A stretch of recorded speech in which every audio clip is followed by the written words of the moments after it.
Wrestling fan Scotty Bender here, and I am standing next to the Warrior, formerly the Ultimate Warrior, synonymous with WWE Wrestling, former WWF champion. And Warrior, thank you for joining us here on Wrestling. Thanks for showing up this evening. I appreciate it.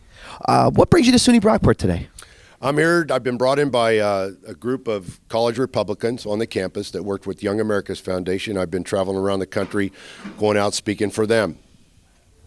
So fortunate enough for SUNY Brockport to have you here today. How did you make the transition from professional wrestling to the political arena? Well, the story is longer than the time that I think you have, but really I set goals for myself and I just worked on achieving those goals.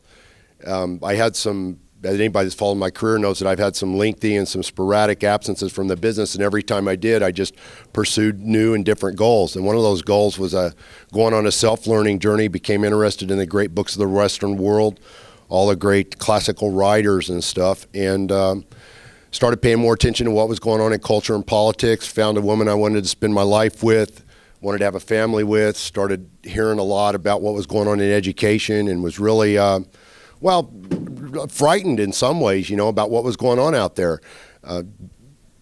Come across and began to fall in love with studying American history, and the founders of this country became my heroes. And throughout my life, and having had that unique experience being a hero for little bitty kids, and never having one person in mind that I could call a hero, and then the founders coming to be my heroes, it was a landmark moment in my life, and I got involved to get out on the campuses and talk to kids. I know you've been a big influence on children growing up, as Ultimate Warrior, the wrestler, and now as the Warrior, the speaker, and right. I know you don't want to be called a motivator, but someone who instills, your feeling. Well, I always do motivating, but, I'm pretty skeptical about all the people that got the 10 Rules for Success books out there, I don't have that. But, yeah, I do motivating all the time. You mentioned a little bit about the Founding Fathers being an influence on you. Is there anybody else, or is there anything else that's been a big influence on both your wrestling and your speaking career? My unique experiences, mentoring, from the perspective of mentoring. When I got into the business and went up to the WWF, the McMahons, who ran the business in a different way then, it wasn't as big as it is today, it's a bigger company and stuff. They always talked a lot about how you're part of the family. And they really meant it. It wasn't just lip service, and you really felt like it. In a lot of ways, Vince, my own father, having left when I was 12 to never look back to provide any kind of support, financial or otherwise, working up there, growing, the character was evolving, but I was maturing as a man. And I was, stepping back and analyzing my experiences, and I did a lot of self-mentoring to figure some of the things out. And the McMahons, over time, revealed themselves in ways that it really wasn't very cool, and at the end, it was really unethical. And those experiences have given me a different perspective when I go out and talk to kids today. I think male mentoring is missing so much, some of those traditional things that we used to do, and it's important for me to go out and talk about them and mentor in this way. We do have a lot of young viewers out there in Wrestlevision land. What would be your main message? I know you have a lot of opinions and viewpoints, but what would what would be the heart and soul of your message? Well, the power in your life comes from using your mind, not your muscle. Even in my career, I set a goal for myself, and I used the knowledge that I had about my body and my physique.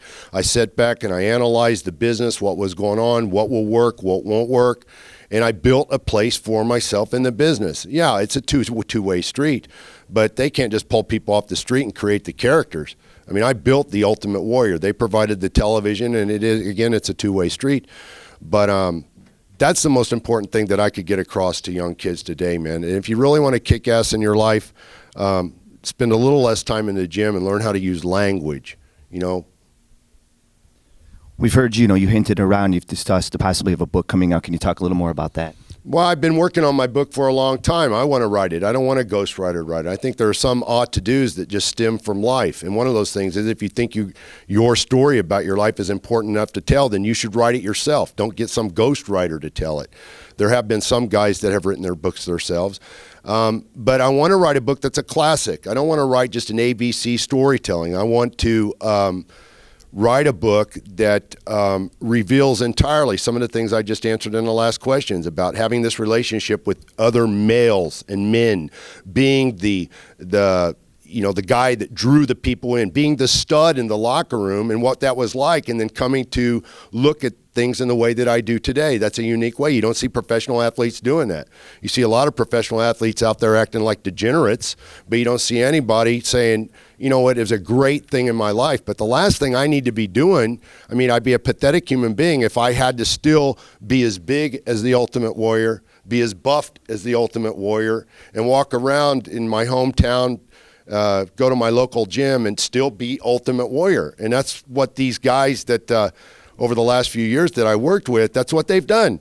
They've continued to hang on to that instead of growing beyond it and using those experiences in a positive way to continue to mentor young people. I mean, that's what our society depends upon. That people, the young kids that I go out, they're entitled. They're learning their philosophies of life. They can make mistakes and they can go for it. If they have a goal, give everything you got to it. But there's going to come a time in your life where you got to grow up. You grow up and you continue to go out and you mentor the young people. And we don't have enough people that are willing to do that. And I'm positive, it's satisfying for me to do it. My last question is actually just a quick wrestling question. I just want to know, how is it working with Hulk Hogan? Well, I only worked with him 2 times. The Hulk Hogan match was, one of the highlights of my life. As I've said throughout this interview, even in wrestling, I set a goal for myself. He was the guy in the business then. There wasn't anybody else. All the other guys that had been there for 10 and 12 years, they weren't able to turn eyes upon them so that they got the same opportunity that I did. Today, you have more than one superstar. Everybody's a superstar. People, Rock's in the movies. You got guys doing books. Everybody's doing their things. You got rock and roll stars. It's more spread out. Back then, Hulk Hogan was the guy. And I came in the business, and people started paying attention to what was going on with that thing, the Ultimate Warrior. And they ended up having the match where, the way they did. So I'm proud of what I did in professional wrestling. I'll probably, I can say this with absolute confidence. It's not the greatest thing I'm ever going to do in my life, wrestling. And I'm going to be even prouder of the things that I'm doing today once they see themselves to their ultimate end. Well, again, I want to thank you for the great memories. Thank you for taking the time out to talk to us. And fans, if you want more of the Warrior, his website, www.ultimatewarrior.com. Right. Send me an email. I answer all my emails. Thank you very much.